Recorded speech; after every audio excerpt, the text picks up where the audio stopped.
By department और by newspaper cutting के। हालांकि उतना नहीं होता, और भी होता है, ज्यादा होता है, कम होता है। कई बार वर्गलाने के लिए ज्यादा भी बताया जाता है, कई बार वर्गलाने के लिए कम भी बताया जाता है, लेकिन मार्केट वैल्यू कुछ और होता है। तो मैं कहता हूं 70 को 70 ही नापा जाए। 5 प्रॉपर्टीज अगर 70 करोड़ की है तो ये इस बात का तस्दीकनामा है कि हीरा ग्रुप ऑफ कंपनीज इस बात की हैसियत रखता है कि लोगों को पैसे की अदायगी फटाफट कर देगा, क्योंकि उसके पास असेट्स, और जैसा कि हीरा ग्रुप ऑफ कंपनीज कहता है कि हमारे पास जराए हैं, तो वो जराए यही चीज है। तो कोई नई बात नहीं है। उन 95 ईडी की रिपोर्ट के मुताबिक, उन 110 यानी कि एसएफआईओ की रिपोर्ट के मुताबिक ये भी उसी में से एक प्रॉपर्टी है।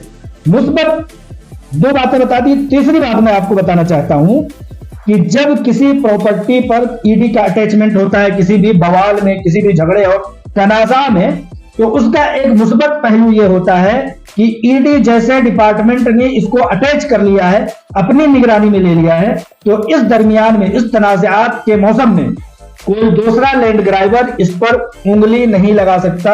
ये ईडी का अटैचमेंट है। ईडी ने अपनी निगरानी में ले लिया। अटैचमेंट का मतलब अपनी हिमायत में, अपनी मातहती में। और इसका एक सबूत यह भी है कि हीरा ग्रुप ऑफ कंपनीज की ही प्रॉपर्टी है, वरना ईडी को क्या जरूरत थी कि उस पर अटैचमेंट लगाता। ईडी के अटैचमेंट होने की एक ताजा सी मिसाल यह भी है कि जब ईडी अपने अटैचमेंट में ले लेता है तो उससे एक बड़ी बात क्लियर समझ में आ जाती है कि हीरा ग्रुप ऑफ कंपनीज उसका असल मालिक है। ईडी किसी दूसरे की प्रॉपर्टी पर अटैचमेंट नहीं लगाएगा, या तनाजा मुतनाजा जायदाद पर वो नहीं लगाएगा। और ईडी के अटैचमेंट का ये भी मुस्बत पहलू है